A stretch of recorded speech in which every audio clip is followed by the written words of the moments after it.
Bienvenidos a la clase número 5 del curso que hemos denominado Aulas Cerebro Compatibles que favorecen aprendizajes. Me imagino que ya estarán con ganas de seguir avanzando y de terminar este curso. Y vamos con la clase 5.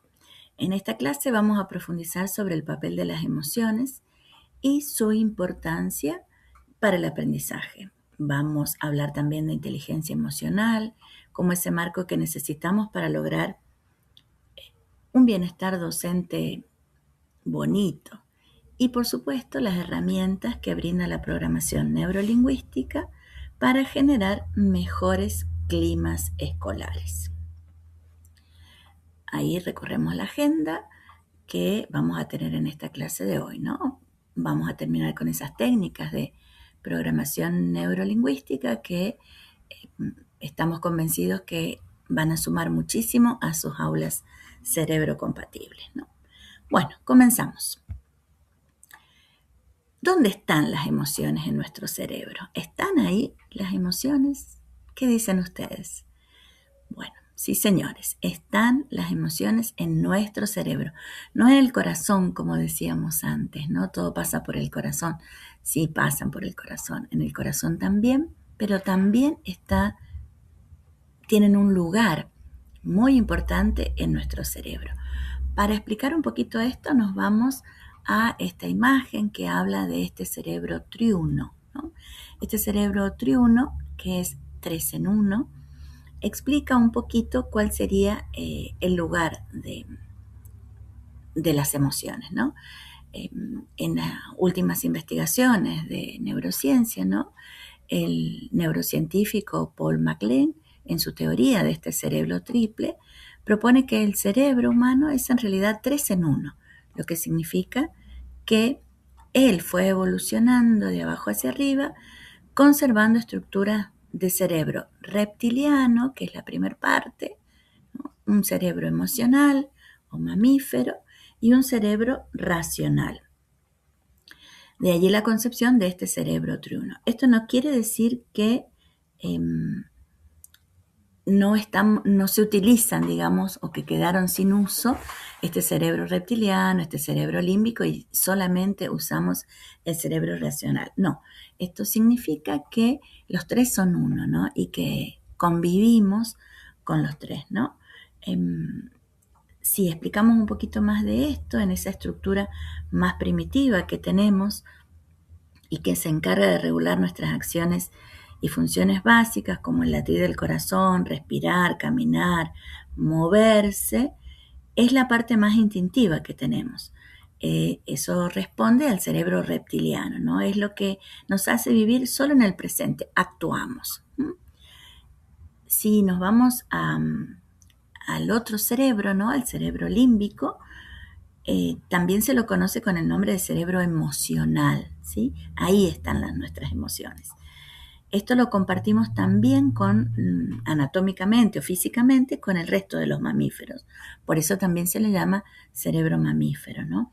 Y las funciones principales están asociadas justamente a las emociones. Y también tiene que ver con la primera parte o los primeros pasos de los procesos de memorización.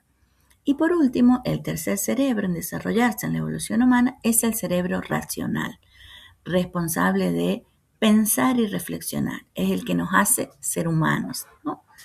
En él están presentes la neocorteza cerebral, los hemisferios cerebrales, el asiento de la inteligencia emocional e intelectual, y este cerebro vive en un tiempo pasado, presente y futuro. Él puede moverse por todo y ya vamos a ver por qué. Justamente lo hace porque en él se asientan las funciones ejecutivas, que son aquellas que nos permiten pensar, planificar, organizar, entre otros, ¿no? Este es el cerebro que piensa, siente y reacciona. Se nutre, digamos, de los otros cerebros. ¿Qué pasa con las emociones y el aprendizaje? ¿Por qué son tan importantes para nosotros, ¿no? Para quienes nos dedicamos a la enseñanza, para quienes estamos en la escuela? Porque en cada uno de los procesos que nosotros realizamos de enseñanza y para que nuestros estudiantes aprendan, están presentes las emociones. Nosotros estamos atravesados por emociones, ellos están atravesados por emociones, ¿no? Entonces, como educadores necesitamos que estas emociones estén niveladas en el momento de desarrollar todo lo que tiene que ver con el aprendizaje. Todo docente quiere tener éxito en su función de enseñar, que es la que sus alumnos aprendan, ¿no? Pero para poder llegar al aprendizaje, que significa poner en juego las redes cognitivas racionales, tenemos que pasar por las emociones. Si no conocemos que el camino del aprendizaje pasa por allí, y bueno, podemos hacer que nuestro logro de enseñanza no sea productivo. ¿Por qué? Porque hay algo que está en el medio del camino y ese algo pueden ser emociones que están bloqueando el paso a todas las funciones ejecutivas, ¿no? Estas emociones están presentes en cada uno de nuestros aprendizajes, sean más importantes o menos importantes, están en todos y en todos los procesos de enseñanza e influyen de manera positiva o negativa, es decir, motivando o bloqueando no solo el aprendizaje de nuestros estudiantes, sino también nuestros propios aprendizajes, ¿no? Nosotros tenemos emociones básicas, son 6 las emociones básicas y ellas son el miedo, la aversión o el asco, la sorpresa, la alegría, la ira y la tristeza. Si nosotros podemos observar cada una de estas emociones, las tenemos desde que nacemos. Y 4 de ellas son negativas, una positiva y otra es neutral, el asombro o la sorpresa, ¿no? Esto no quiere decir que sean buenas o malas, sino que se refiere a las reacciones que ellas producen, que sean positivas, negativas o neutrales, ¿no? Y ahora vamos a hablar de un órgano muy importante que se ubica dentro del sistema límbico y que tiene un papel protagónico en todo este papel de las emociones en el aprendizaje. Ella es la amígdala cerebral, ¿no? Recibe muchos nombres, ¿no? Es la portera de nuestras emociones, es la centinela, es la cuidadora, es la que te abre la puerta para que pase o no pase los estímulos que se reciben del exterior, ¿no? O los internos mismos, ¿no? Es el principal núcleo de control de las emociones básicas, ¿no? Ella se encuentra en ese cerebro que se le llama profundo también, es el centro de la memoria emocional y está desarrollada desde el nacimiento de la persona, ¿no? Es importantísimo lo que ella hace, qué es lo que ella realiza, ¿no? Todas aquellas señales sensoriales que recibimos del afuera, ¿no? Llegan al tálamo, que es una partecita que comunica la amígdala con el resto del cerebro, ¿no? Y compara esa información con experiencias anteriores guardadas en ella, ¿no? Según esa memoria que ha ido guardando de sensaciones o emociones ya vividas, ¿no? En una fracción de un milisegundo, ¿no? Medio parpadeo del ojo, la amígdala reacciona. Y el cerebro emocional es categórico, entiende blanco, negro, bueno o malo, no hay intermedios, ¿no?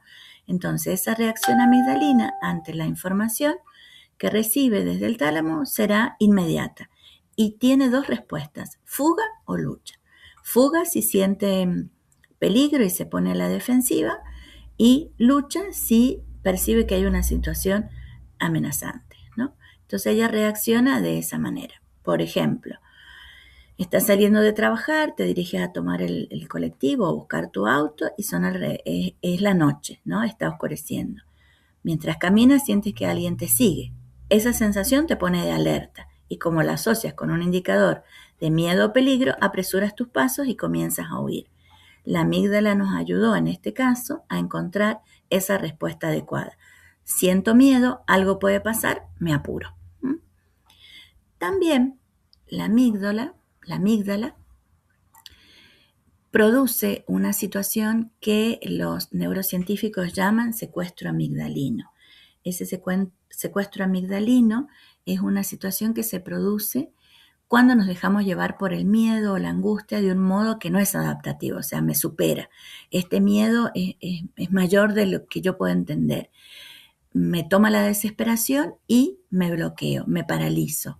En el ejemplo que yo les daba recién, puede ser que en ese momento el miedo me superó, o sea, la emoción fue muy grande, o mi amígdala guardó un recuerdo muy fuerte sobre una situación similar, no puedo manejar ese miedo, me desespero, me bloqueo. Se produce un secuestro amigdalino. La amígdala no da una respuesta lógica, se bloquea. Eso le sucede a nuestros estudiantes. Muchos de ellos actúan de esa manera en determinados momentos, ¿no? Por eso es que en estos procesos de enseñanza, todo docente quiere llegar a esas redes cognitivas racionales, a ese cerebro racional. Pero para poder llegar ahí, la información debe pasar por redes instintivas y emocionales. El hecho de que la información llegue a las redes cognitivas va a depender de cómo estén los estados emocionales de sus estudiantes. Por este motivo es importante nivelar esos estados emocionales en el aula, abrir esos cerebros, dejar que la amígdala abra la puerta, ¿no? Para que se concrete el aprendizaje. En unos anexos, en el documento bibliográfico que compartimos en la clase y en los anexos que están, también van a encontrar algunos tips para poder trabajar justamente todo lo que tiene que ver con lograr ambientes emocionalmente seguros para que los chicos puedan realmente trabajar y aprender, ¿no? Muy bien, seguimos. Ahora vamos a hablar un poquito de inteligencia emocional, ¿no? La inteligencia emocional la van a encontrar con el nombre de IE, es la capacidad de gestionar las propias emociones y también la de comprender de quienes nos rodean, ¿no?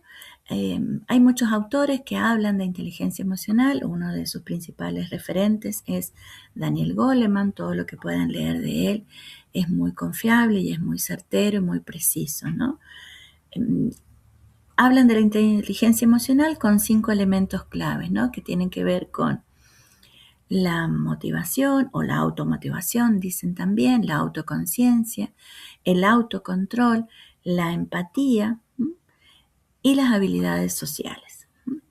Cuando hablamos de autoconocimiento emocional, ¿no? O de autoconciencia, tal vez lo encuentran así, se refiere al conocimiento de nuestros propios sentimientos y emociones y cómo esto nos influye, ¿no? Es importante reconocer la manera en que nuestro estado anímico afecta nuestro comportamiento, cuáles son nuestras capacidades, o sea, nuestras fortalezas, y cuáles son nuestros puntos débiles. Está bueno mirarnos. En el autocontrol emocional o la autorregulación también, esta nos permite reflexionar y dominar nuestros sentimientos o emociones para no dejarnos llevar por ellos ciegamente, ¿no? Consiste en saber detectar cómo me estoy sintiendo, que esto que me produce rabia me hace transpirar las manos, me hace palpitar mi corazón, cuánto me dura esa sensación. ¿Para qué? No para anular las emociones, porque las emociones no se anulan, sino simplemente para aprender a gestionarlas. Cuando hablamos de motivación, es enfocar las emociones a esos objetivos y metas que nos permiten mantener la motivación y establecer nuestra atención a las metas y no tanto a los obstáculos, ¿no? Yo tengo que descubrir qué es lo que me motiva, qué es lo que me mantiene seguir atendiendo eso que me atrapa, que me gusta. ¿Para qué? Para poder superar los obstáculos que voy a ir encontrando en el camino, por supuesto, ¿no? Cuando hablamos de la empatía es reconocer las emociones en los demás. Eso es la empatía, ¿no? Y básicamente se basa en las relaciones interpersonales, ¿no? Como yo, cuando estoy estableciendo una relación con el otro, interpreto las señales de los demás. Esas señales que expresan de manera inconsciente y que se emiten por lo general en formas no verbales, ¿no? No es lo que me dice, sino cómo me lo dice, cómo me mira, el tono de su voz, la mirada, su gesto, ¿no? Y eso me hace ponerme en el lugar del otro, que es hablar de empatía. Y por supuesto, las habilidades sociales, ¿no? Una buena relación con los demás es una fuente imprescindible para nuestra felicidad personal e incluso para un buen desempeño laboral. Por eso es que nosotros hemos trabajado en el documento la inteligencia emocional con tips para ustedes los docentes, ¿no? Para quien se desempeña como docente, porque siempre estamos pendientes de cuidar las relaciones entre nuestros estudiantes para que ellos se lleven bien. Pero no menor es la importancia de cuidar las relaciones mías con los otros adultos, ¿no? Porque es mi lugar de trabajo también y porque yo tengo que poder disfrutar de ese lugar de trabajo, ¿no? Cuando decimos, bueno, tiene que haber buena onda en este lugar, tiene que haber buena vibra entre nosotros, eso no significa que vamos a ser íntimos amigos, pero sí significa que va a haber un ambiente de cordialidad para trabajar juntos a esos estudiantes que son los que ustedes están formando, ¿no? Muy bien. Muchas empresas invierten realmente en recursos financieros y en recursos humanos para lograr el bienestar de sus empleados. ¿Por qué? Porque entienden que esto ayuda a los logros y a los fines y a la misión de la empresa también, ¿no? Para las escuelas esto debería ser importante también. Fomentar el bienestar emocional de los docentes no solo beneficia a los estudiantes, sino que también contribuye al propio bienestar del docente. La capacidad de afrontar ese estrés, gestionar las emociones y mantener la motivación impacta directamente en la calidad de la enseñanza. En el documento van a encontrar ustedes con un montón de tips que los pueden ayudar a trabajar ese bienestar de ustedes, ¿no? Y si están en función directiva, de poder trabajarlo en sus comunidades. Y por último vamos a hablar de programación neurolingüística o PNL. Esto es una metodología sobre todo de desarrollo personal y de comunicación que sostiene que es posible modificar patrones de pensamiento y de comportamiento para alcanzar determinados objetivos. La programación neurolingüística tiene 3 elementos claves. Programación, porque considera que los patrones de pensamiento determinan nuestras acciones y que se los puede reprogramar.